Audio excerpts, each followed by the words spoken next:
This is the Jillian Greyse Show, Vibrational Architect. I teach the discipline of redesigning the internal patterns that shape your love, your relationships, and the life you quietly know you were meant to live. Whether you're moving through familiar emotional cycles or you're a high achiever who senses there's more available to you, you're in the right place. This is where people learn to master the architecture of their lives and release the patterns holding them back from their inner blueprint.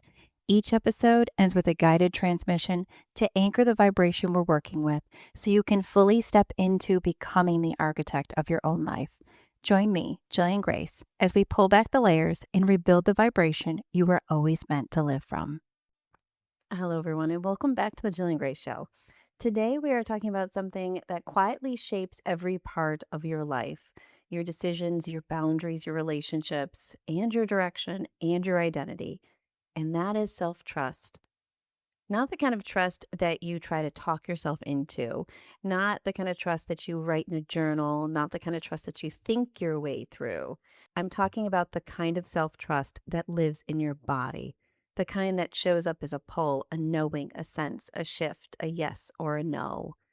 The kind that says, I know what I feel. I know what's right for me. I don't need to explain. I don't need permission. When self-trust is strong, your life feels clearer. When it's weak, everything becomes harder than it needs to be. And here's the truth that people struggle with. Self-trust isn't a mindset. It's a relationship with your body. So today, I'm going to give you 3 grounded somatic steps to rebuild that relationship in a way that feels human, doable, and supportive of who you become. By the end of this episode, you're going to feel more connected to yourself than you have for a long time. And you're going to know what self-trust feels like, not what it sounds like, what it actually is. So let's begin. What self-trust actually is.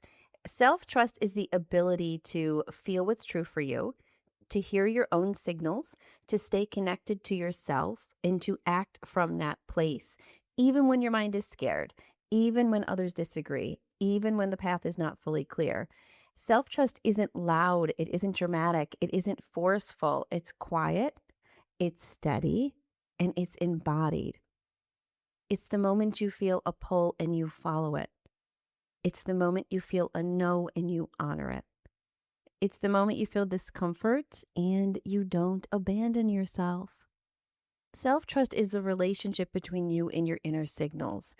And most people don't lose trust because they're broken. They actually become broken because they don't self-trust. Most people lose trust because you've been taught to override what yourself feels like. If you think about everything we've been taught since we were children, it was to ignore your feelings and to move forward with action. That contradicts everything that your trust is based on. So today, we're going to undo all of that. So why self-trust breaks down? Before we rebuild self-trust, we need to understand why it's missing. So there's 3 core reasons. First, we just talked about this. You were taught to trust your mind over your body. Your body speaks in sensations. It doesn't speak in logic. But most of us were trained to ignore that.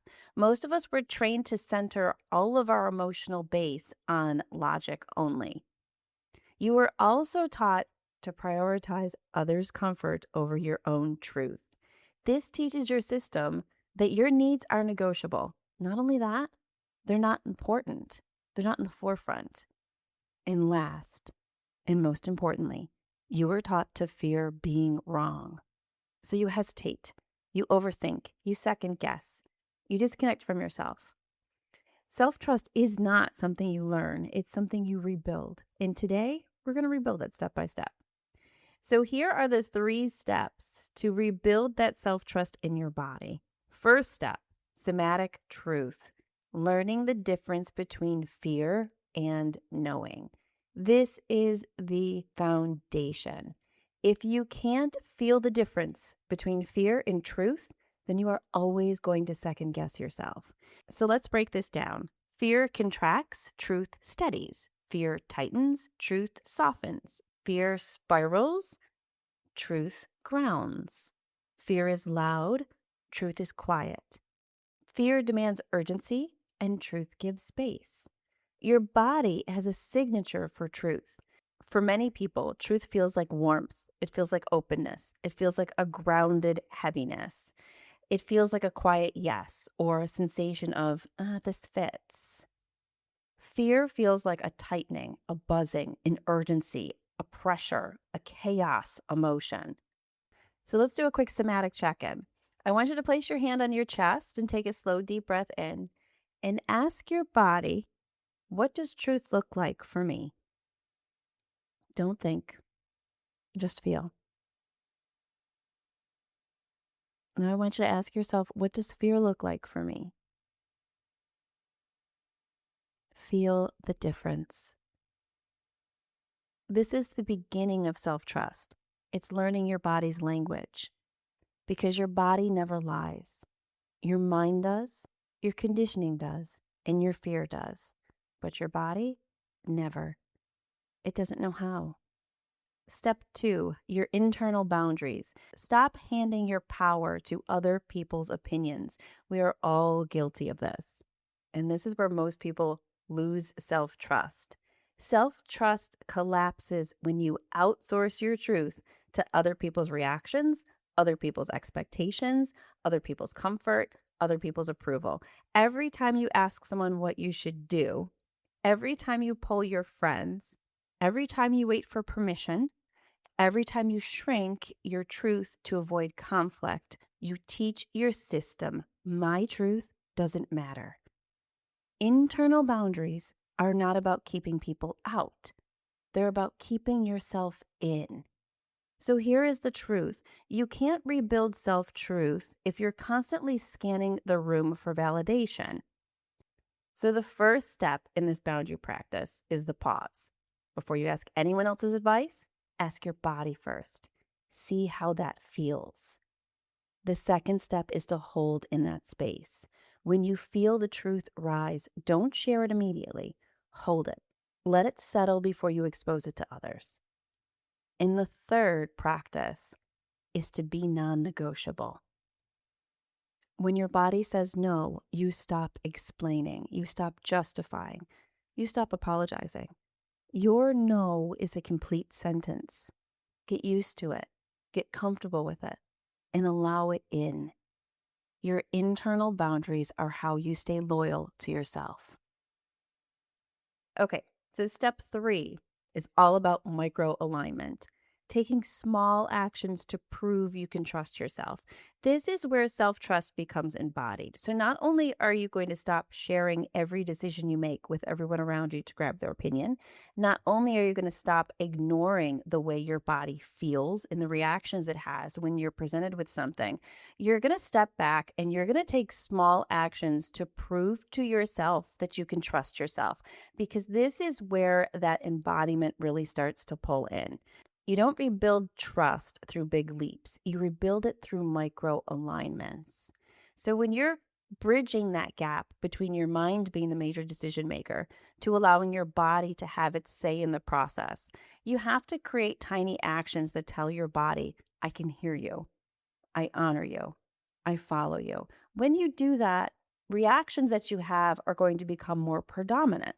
So it's going to be easier for you to tap into them because as you focus on something, you allow it to grow.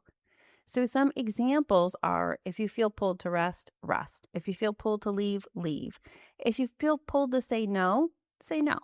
If you feel pulled to reach out, then reach out. If you feel a pull to stop talking, stop talking. If you feel a pull to change directions, change directions. Every micro alignment action strengthens your internal trust. You start telling yourself, I'm listening, I'm going to be there. And that shifts your own self-love and opens you up to being able to become more connected to your truth. Every time you follow your body, you trust more. Every time you ignore your body, you trust less. Self-trust is built through repetition, not through perfection, not through certainty, and definitely not through confidence. Through repetition. So next, we're going to chat about the self-trust feedback loop. So when you start to practice these steps, something powerful happens. Your body starts giving you clearer signals. Your decisions become easier, your boundaries become cleaner and clearer, your direction becomes obvious, and your life tends to become simpler because you just have this idea that you know what to do. This self-trust loop starts to create a feedback. The more you trust yourself, the more clarity you receive. The more clarity you receive, the more aligned your life becomes. Self-trust is not a skill, it's a relationship, and it's something that you're building. And more importantly, it's something you have to learn to rebuild because that self-trust piece has been taken from you. And all of the conditioning and everything that we've seen occur in our society that have brought us away from that piece leave us in a state where we cannot trust ourselves. So therefore, we become followers, followers of the fear, followers of the thoughts, and followers of a logic that does not lead us to our truth. It doesn't lead us to our authentic selves. That authentic self sits on the bridge between your awareness of what you need to do and what your body is telling you to do, and how your mind helps you build upon those skills. So you need both together in order to really move forward and live the life that you're designed to architect. So last, we're going to do a guided somatic reset. We're going to take a moment to tap into our body, to be soft and grounded, and to step into our own truth. And I'm going to invite you to come back to this reset anytime you feel like you're losing your way. And we're in a culture right now, we're in a time period on this planet where it's pretty easy to lose your way. So having those check-ins on a regular basis is important. When you move through a body technique like this, where you are telling that somatic frequency within you that it matters and that you're going to pay attention to it. You awaken it within you. So as you're building these little micro tools to become closer to your own truth, it flows faster. It becomes more apparent, and you start to step into it in a way that cannot be swayed. So I want to invite you to do this practice on a daily basis and allow this part of you to waken up as you're stepping into that self-trust and that self-knowing part that your soul has been calling you towards. Take a deep breath, close your eyes, and place your hand on your heart.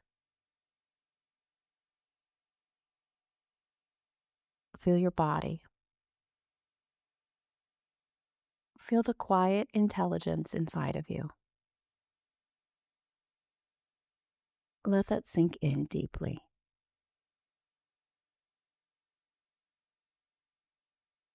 And as you breathe in and out, I want you to repeat to yourself these words. I trust what I feel. Let that truth move through your chest. Let it settle into your stomach. Let it anchor into your spine.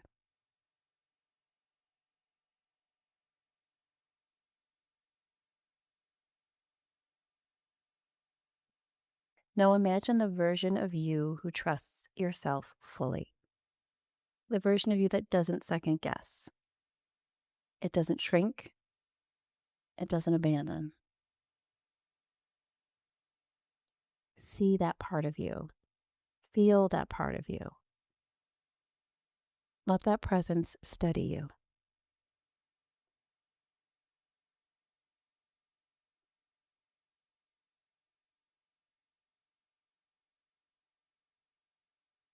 Take a deep breath and whisper, I trust who I'm becoming.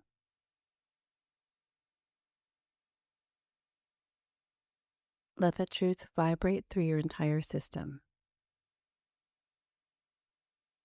Let it anchor into your root and let it become your new baseline. Feel the difference in your body. Feel what it feels like to trust. That inner knowing, that deep peace, that awareness, that remembrance.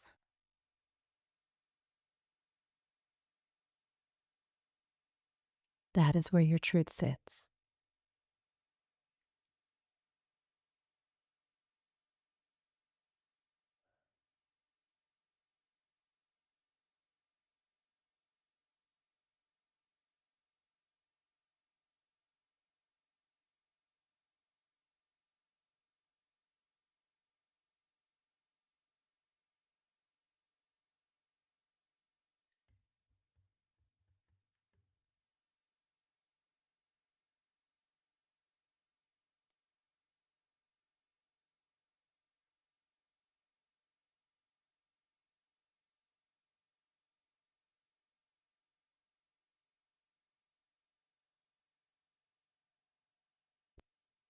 Whenever you're ready, I want you to take a deep, slow, cleansing breath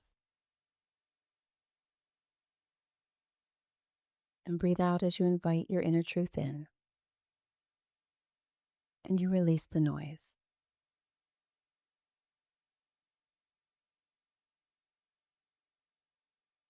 Anchor your body in place.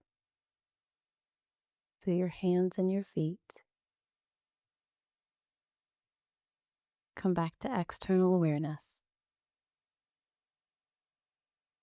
and open your eyes.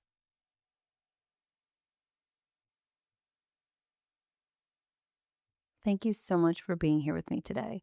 This was an important topic I wanted to cover because I think we're getting, as a culture and as a community, a little far away from our own truths because so much noise is out there.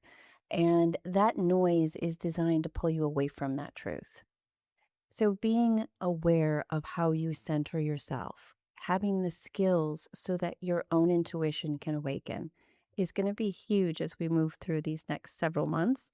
And as we move through these years together, as everything on this earth continues to evolve, you having a connection with your somatic frequency means you've got a connection with your soul. And that connection is one that can't be faked. So I welcome you to step in your power as we move through and we open up and expand our energy together. And join me each week, Tuesday mornings at 5 a.m., as we open up to a new expansion of our own inner blueprint to become the architect of the life that's always been calling you towards it. My name is Jillian Greyse, and I'll chat with you soon.